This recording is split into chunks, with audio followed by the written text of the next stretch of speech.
Pernah kepikiran nggak sih, di dunia yang penuh dengan cerita soal makhluk goib, kenapa ya kita nggak bisa melihat jin? Apa emang dari sananya udah begini? Atau jangan-jangan ada sebuah peristiwa besar di masa lalu yang jadi penyebabnya? Ternyata, jawabannya ada di sebuah misi agung yang mungkin banyak dari kita sudah lupakan. Oke, kita langsung aja ke pertanyaan utamanya. Kenapa ada semacam dinding antara dunia kita dan dunia mereka? Seperti yang akan kita bahas, ini semua bukan kebetulan loh. Ini adalah hasil dari sebuah intervensi ilahi dalam sejarah. Yuk kita lacak ceritanya dari awal. Untuk ngerti kenapa dunia kita sekarang kayak gini, kita harus mundur jauh. Jauh banget ke belakang. Ke sebuah zaman di mana batasan yang kita kenal sekarang ini sama sekali belum ada. Coba kita bandingin ya. Di satu sisi, dunia zaman dulu banget, manusia dan jin itu hidup bareng. Mereka bisa lihat aktivitas jin dengan mata kepala sendiri, sejelas kita lihat teman kita sekarang. Nggak ada tuh dinding pemisah. Kebayang nggak? Nah, bandingkan dengan dunia kita sekarang, di mana kita hidup di alam yang terpisah seolah-olah dilindungi oleh sebuah tabir. Pertanyaan besarnya, apa yang menyebabkan perubahan super drastis ini? Jawabannya, semua ini dimulai dari sebuah tragedi. Satu perbuatan jahat yang nggak cuma merenggut satu nyawa, tapi juga merusak tatanan dunia dan memicu perlunya sebuah campur tangan dari langit. Jadi ceritanya berawal dari sini, konflik antara dua saudara, Kabil dan Habil, yang sayangnya berakhir jadi pembunuhan pertama dalam sejarah manusia. Poin kuncinya adalah, tindakan Kabil ini bukan cuma dosa pribadi. Bukan, ini jadi semacam preseden buruk, sebuah gerbang yang kebuka dan melepaskan gelombang kejahatan yang belum pernah ada sebelumnya di muka bumi. Dan kutipan ini nunjukin betapa berat konsekuensinya jadi yang pertama. Bayangin deh, setiap ada pembunuhan setelah dia, sebagian dosanya terus ngalir ke Kabil. Ini menegaskan betapa berbahayanya sebuah contoh buruk yang udah dia mulai. Bener-bener ngeri. Dosa pertama tadi nggak berhenti di situ aja. Dosa itu menyebar, udah kayak virus. Kabil dan pengikutnya malah makin menjadi-jadi, mengabaikan semua aturan dan batasan moral. Dunia yang tadinya harmonis, sekarang jadi makin kacau dan berbahaya. Tentu, situasi ini nggak bisa dibiarkan terus-terusan. Tapi, di tengah kegelapan ini, muncullah secercah harapan.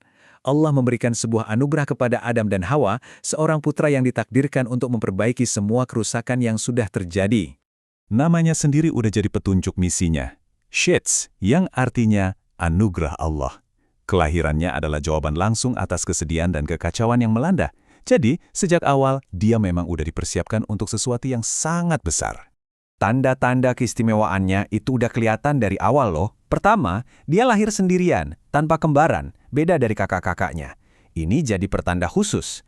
Nabi Adam pun melihat ini, lalu secara personal mewariskan ilmu-ilmu suci kepadanya. Dan akhirnya menunjuknya sebagai pemimpin selanjutnya. Semua kepingan puzzle ini mengarah pada satu takdir besar. Jadi misi awalnya jelas banget. Nabi Adam memerintahkan Nabi Shits untuk melawan Kabil dan semua kerusakan yang dia sebarkan. Tapi ternyata ini baru pemanasan untuk sebuah tugas yang jauh lebih besar dan dampaknya kosmik. Dan inilah dia puncaknya.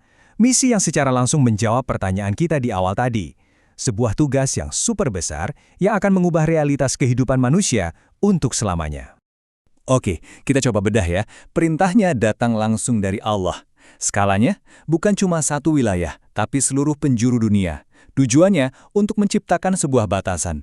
Jadi, misi Nabi Shits adalah untuk melindungi umat manusia yang jumlahnya makin banyak dari interaksi langsung dengan dunia gaib yang udah jadi berbahaya karena dosa. Dan coba dengerin deh gimana Buya Ar-Razi Hashim merangkumnya dengan sangat jelas. Beliau menegaskan bahwa fakta kita nggak bisa lihat jin setiap hari itu bukanlah keadaan alami dunia dari awal. Itu adalah hasil langsung dari nubuah dan misi Nabi Shits. Berkat perjuangan beliaulah batasan itu ada. Terus, apa artinya semua ini buat kita yang hidup ribuan tahun kemudian? Ternyata, kisah kuno ini punya dampak langsung pada cara kita merasakan realitas setiap detiknya. Nah, sekarang kita sampai di bagian yang mungkin paling bikin kaget. Tabir yang dibangun Nabi Shits ini ternyata sifatnya satu arah. Jadi, tabir ini melindungi kita dari melihat mereka, tapi nggak sebaliknya. Menurut sumber ini, mereka masih bisa melihat kita.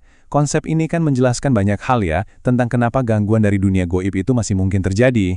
Tentu ini bikin kita bertanya-tanya, lah, kalau ada tabir kok ada orang yang ngaku bisa lihat jin? Nah, menurut penjelasan ini, mereka sebenarnya nggak menembus tabir itu. Apa yang mereka lihat itu adalah jelmaan atau manifestasi, bukan wujud aslinya. Logikanya sederhana banget. Kalau yang dilihat itu wujud asli, kenapa bentuknya beda-beda di tiap negara? Jin di Indonesia kok beda sama di Cina atau di Arab? Harusnya kan sama semua, ya kan? Jadi kesimpulan utamanya begini, realitas kita yang sekarang, di mana kita bisa hidup dengan tenang tanpa terus-terusan melihat dunia gaib, adalah sebuah anugerah. Ini adalah warisan dari misi Nabi Sheets yang sering terlupakan, sebuah misi untuk melindungi kita semua dari kekacauan. Sebagai penutup, coba deh kita renungkan ini. Selama ini kita hidup di bawah perlindungan sebuah tabir yang didirikan untuk menjaga ketertiban. Apa ya kira-kira konsekuensinya bagi dunia kita jika pelindung itu suatu hari nanti runtuh? Sebuah pemikiran yang bikin kita sadar betapa pentingnya warisan dari misi Nabi Sheets ini.